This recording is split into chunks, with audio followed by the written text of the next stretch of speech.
Hello，大家好啊！今天呢，我想来跟大家介绍一下我是怎么去在申请美国旅游签证的时候呢，我是怎么去填这个 DS160表格的。因为我发现啊，自从我在之前那个视频发布说我美国旅游签通过之后呢，也有很多朋友来咨询我，问我这个 DS160表格应该怎么去填写。那么今天呢，我就特意制作这样的一个视频，然后方便那些希望自己去 DIY 填写DS160表格的同学们朋友们呢能够参照。那接下来的话，我就给大家仔细看一下我这个表格是怎么填写的。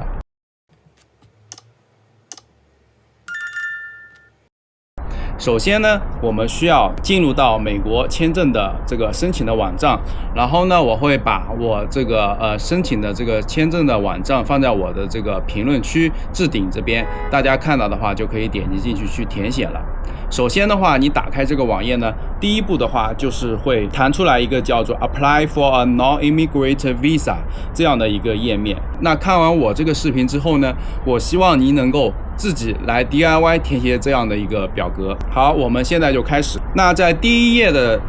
填写的表格当中呢，在页面的最上方可以选择是中文还是英文。那对于大多数咱们英文可能不太好的同学们呢，那我们就可以在上面选择中文来显示整个界面。第一页的第二个部分呢，我们需要填写的是要选择一个递签的领馆。那在中国的话，那像上海呀、广州啊、北京啊都是可以去选择的。然后呢，会输入一个叫做字母码。输入完之后呢，我们再去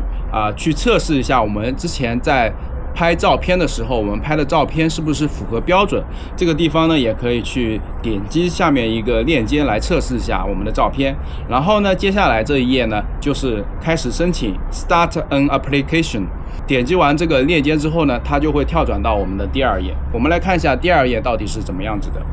好，我们来到了这个第二页。那第二页是很重要的一点。首先第一个，它在前面会有一个叫做 Computer Fraud and Abuse Act Notice。那这个应该就是说我们的一些舞弊啊，或者说一些声明的一些滥用的一些确认，只要你点击下面有个agree 勾选同意就可以了。然后呢，再往下的话就是有一个 Application ID。那这个 ID 是非常重要的，这一个 ID 大家在填写的时候一定要把它保存下来。那只有你保存下来了之后呢，你后面所有的，比如说你交费呀，包括后面的确认页呀，你都会要输入这一个 application ID。所以大家在填写这一步的时候就把它截图保存下来。然后呢，我们在这个地方会选择一个叫 security question。然后这个 security question 呢，就是相当于我们的密保，就是说万一你登录这个网站你忘记密码的时候呢，你是可以通过这个安全问题，然后能够找回你的密码的。所以呢，这个是非常重要的，所以你一定也是要把它答案给记下来，以便于以后可能时间长了忘记掉你自己的密码之后呢，你就可以用这个安全问题来找回你自己的密码。那这几项都记好了之后呢，我们就点击下面的一个选项叫 Continue， 就是继续。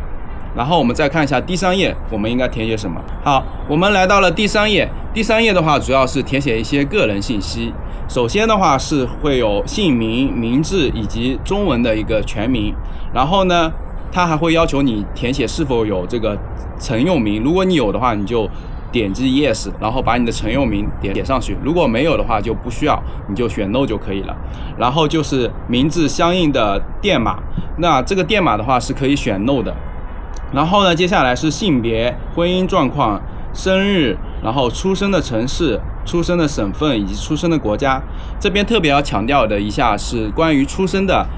城市以及出生的省份，这个一定要跟你护照上的要保持一致，不然的话，这个如果信息不一致的话，很容易导致签证官在看这个资料的时候，导致你这个信息不一致，容易被拒签。所以这一点大家一定要注意。然后填完之后呢，我们就要点这个保存，然后呢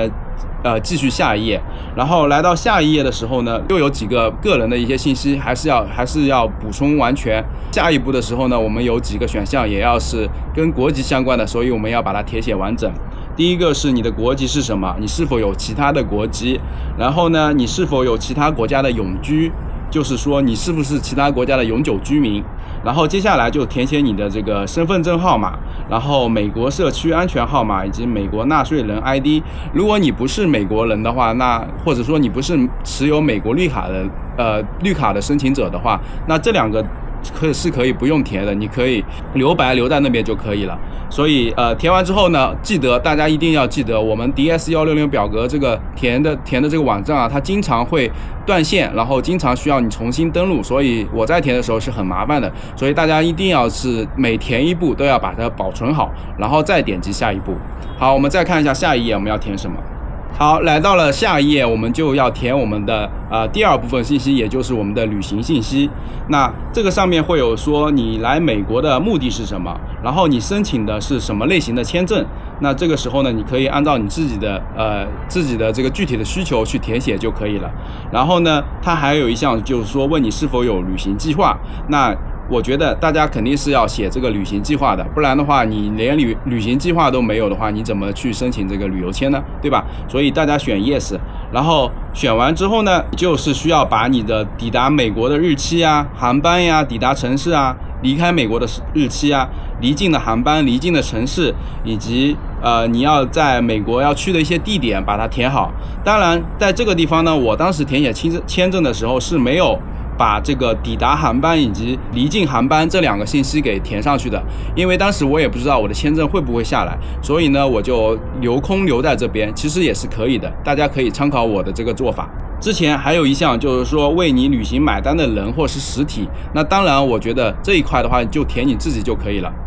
好，接下来的话还有一些你在美国居住的街道呀、城市啊、州啊、邮编啊之类的这些信息啊。那我填的话就是说，当时我在网上的话就收到了美国加州的一个酒店的一个地址，然后把酒店的这个地址填到上面就可以了。好，我们接下来看一下下一页我们要填什么。接下来这一部分呢，就是填写你的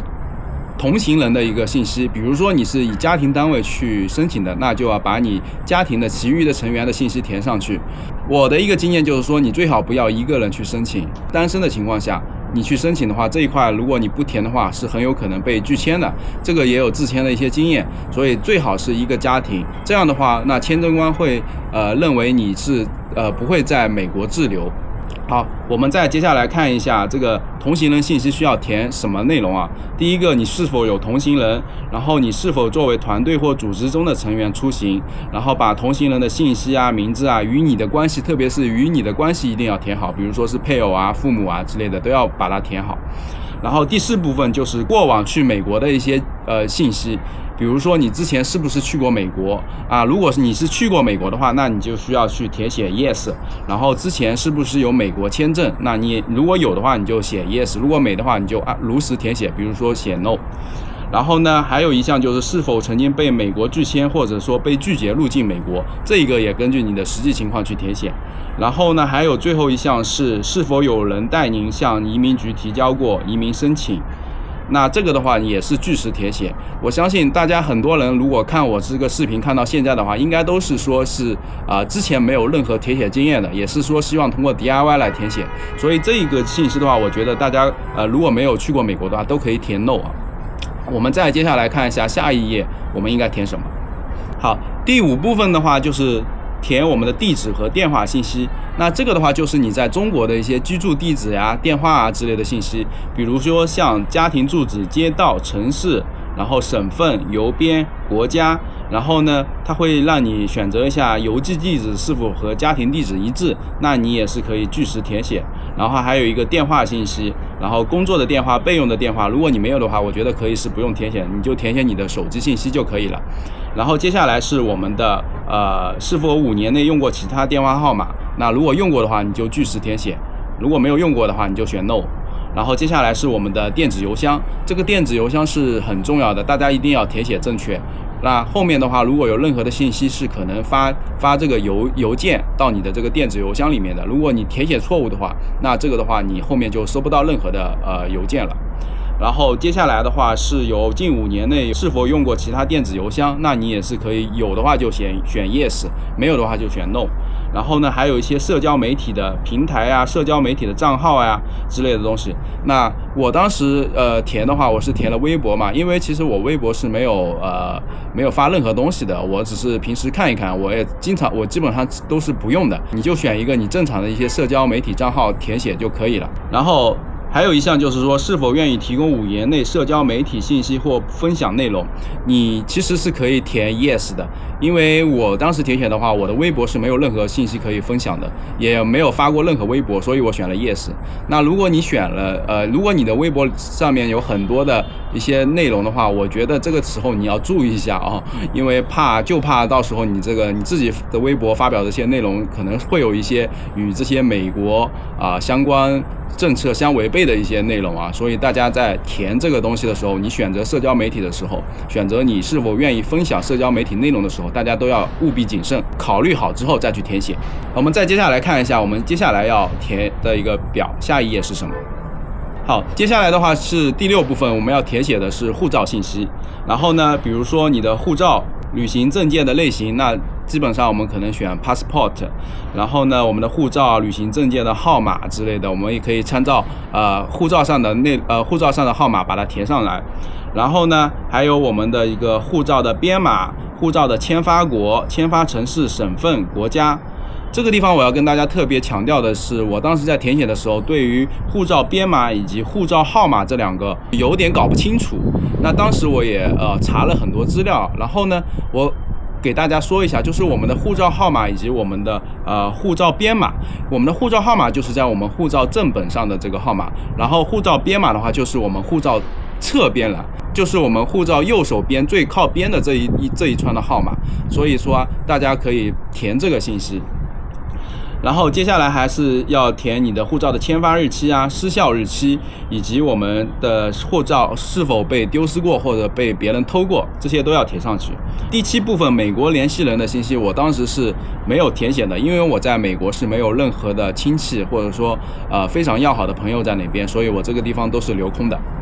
接下来我们再看一下下一页要填什么。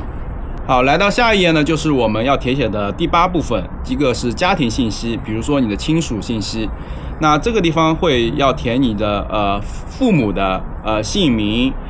生日，然后你的父母是不是在美国，然后呢这2块都要把它填上去。然后最后还有一个选项就是说，除父母之外，你是否有直系亲属在美国？那如果有的话，你就填 yes； 如果没的话，你就填 no。然后接下来是我们的家庭信息里面的配偶的一个信息，那也是配偶的姓名、出生日期、国籍、出生地、国家以及配偶的这些地址，那你就去据实填写就可以了。然后我们再看一下下一页我们要填的内容。好，来到第9部分的话，我们要填写的就是我们的工作、教育以及培训的信息，比如说你在哪里上的大学，你过往的这些工作过的这些公司雇主的一些信息，那这个的话也是要如实去填写。因为的话，其实大家都知道，在申请美国签证的时候，很多时候你如果有一些比如说你在中国国内是一些国企单位公务员单位医院单位包括一些军工背景的一些单位可能这些单位可能相对来说是比较敏感的吧，对于美国来说。那这个的话我希望大家可能在填这个信息的时候也是要比较慎重的去填这块信息。但是我觉得如果是敏感的单位，你的护照估计也拿不出来，因为在国内现在很多护照都是上交的。那之前有一个朋友我就了解到，他可能不是很高级别的一些领导，只是在一些有军方背景的这些单位，可能做了一些办事员的一些工作吧，相对来说是不是那么重要的岗位，他们的护照也都是全员上收的。那这个的话，其实之前也了解到，就是中国每个城市每个地区它的这个政策还是不一样的，所以你根据你自己的实际情况来就可以了。然后呢，下面还有一些，比如说我们要填的这些工作信息、教育信息以及培训信息，包括了像主要的职业是什么呀，雇主或者学校名是什么，然后现任的这些雇主的或学校的一些地址，然后街道城市邮编、电话、国家，这些都是根据它的表格的要求你去填写就可以了。然后还有一个就是像你的工作时间，然后月收入，然后工作一些职责的一些简介这几块我觉得大家在填这个时候一定要谨慎特别是我们的工作的这个职责不要涉及到那些特别敏感的这些工作职责，那你的拒签率会相对来说会比较高。当然，我也鼓励大家去如实填写不要去造假。一旦造假，你被美国移民局发现的话，你这辈子可能就不再有可能进入到美国了。月收入的话，这一块呢，大家就根据你的月收入去填写。然后呢，因为你到时候面签的时候，有些美国的签证官、面签官他会问你拿这些你的月收入证明的，所以你真的是要在这一块月收入和你到时候拿出来的月收入的证明能够匹配得上，那这一块也要去好好的考虑一下。好，我们接下来再看下一页。下一页的话就是说你过往的这个工作、教育以及培训的信息。那之前那一页填的是你现在的这些工作、教育以及培训的一些相关的一些信息。那这一页的话就填写之前的一些工作信息，学校教育的一些信息，那就据实填写，就是跟之前那一页是一样的。然后接下来还有一些额外的一些问题会需要问你，比如说你是否属于某个宗教或者部落呀？你会说的语言有哪些？然后你5年内是否去过其他国家？这一块的话，因为我当时签的时候，我其实5年内是没有去过任何国家的，我所有的这个出境的记录都是疫情之前5年之前的出境记录，当时我就填了 no。那当时的话，我也是比较担心因为听说你如果没有这些旅行经验、出国的经验的话，很容易是被拒签的。当然呢，后面我是比较幸运了，因为我的护照第一个不是白本，第二个的话，我之前有一些新西兰的一些工作的经验。然后呢，这一块我当时面签的时候给到我们的面试官，那他也非常认可这一点。然后接下来是否属于任何专业或社会的一些慈善组织，然后是否有受过特殊技能训练，如像枪支弹药这些这个非常的敏感枪支弹药、核弹生物或化学这些东西非常的敏感，大家谨慎填写。然后呢，是否服过兵役也是大家谨慎填写。然后是否曾经服务或参与过军事单位、治安单位、反叛组织、游击队或起义组织，那这个大家都要根据自己的实际情况去填写，也要非常谨慎去填写这些内容。好，我们接下来看一下下一页。好，下一页就是一些安全和背景调查的一些内容如果你都是没有发生过这些安全或者背景调查的话，你都可以选 no 然后我们再看一下下一页。然后呢，到这一页的话，你就要上传你之前去拍美签的时候的照片所以这一块照片的话，当然到2016年11月1日起，新的签证照片是不能戴眼镜的，所以你在拍照片的时候最好把你的眼镜给摘下来。我们再看一下下一页。好，最后一页，这应该是我们的这个最后一页了。最后一页的话，你就确认好你所有的信息是填写无误的，然后你就可以提交了。那特别需要注意的地方是，它有一个问你是否有人协助填写表格。因为的话，看我的视频，可能大家都是希望自己来 DIY， 所以呢，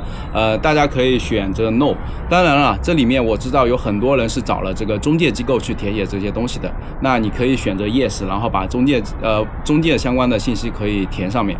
然后当你这些都填写了好了之后呢，最下面一栏有一个 Sign and Submit Application， 那就是你需要签字，然后把你的这个申请表给提交了。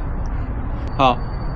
当你填交了这个申请表，并且你 confirmation 确定了之后呢，有3个页签，3个选项是需要你打印出来的。第一个选项是打印这个确认页，这个的话就是你在实际面签的时候需要把这个确认页给到这个签证官。然后还有打印表格，那这个表格就是刚刚你所填写的这些所有的信息，你打印出来给自己留个记录。因为大家知道你在填写表格的时候，以及你最终预约面试的这个时间，可能会有些时候会相隔1到3个月的时间，所以呢，你可能当你面试的时候，你很多信息你都忘记掉了，所以这个表格打印出来有助于你在到时候去面签的时候，你可以去回忆你填写的一些内容。当然，我这个地方还是要提醒一下，我当时也打印下来了，但是有一个信息，它打印的表格里面是没有的，就是说我这个旅行计划。那当时我在填旅行计划的时候，因为没有意识到这一点所以我当时就在实际面签的时候就一直在回忆我这个DS160这个表格上填写的这个旅行计划是什么。那我当时也七七八八也回忆的差不多了，所以我在面签的时候我就自己做了一张旅行计划表，然后给到了面试官，然后作为一个准备材料。当然最终面试官可能没问我要这个材料，所以我自己有备无患嘛，先备着。然后呢，接下来就会有一个叫做email confirmation， 也就是我们的邮件确认。那你填完这些表格之后呢，会有一个邮件发送到你的邮箱，然后你去确认就可以了，你就能看到你所填写的这些信息。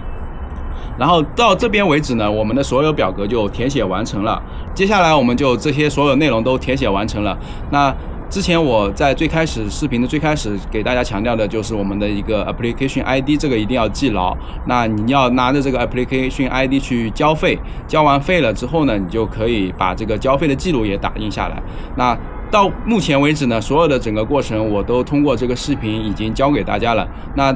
如果大家希望自己去 DIY， 然后想省钱，不想找中介去帮忙填这个表格呢，那你就可以按照我刚刚介绍的这个步骤，然后呢，你一项一项去填写。好的，希望大家都有好运啊，然后都能通过美签。那今天的视频就录制到这里，然后也希望大家能够点赞关注我，然后呢，把更多的信息转发出去。好，谢谢大家，拜拜。